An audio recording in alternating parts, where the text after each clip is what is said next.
Pare, napanood ko yung si Dog Whisperer in Pilipinas. Sa Pilipinas. Yung magaling sa aso. Na-curious ako eh.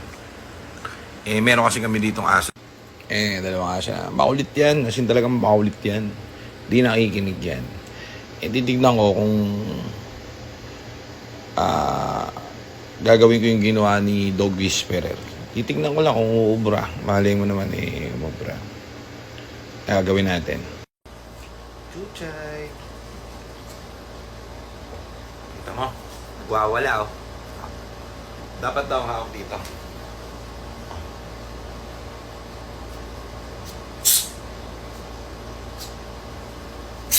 Sa! Din. Ayaw. Ang hirap. Oh. Ano pa yung ginawa? Okay.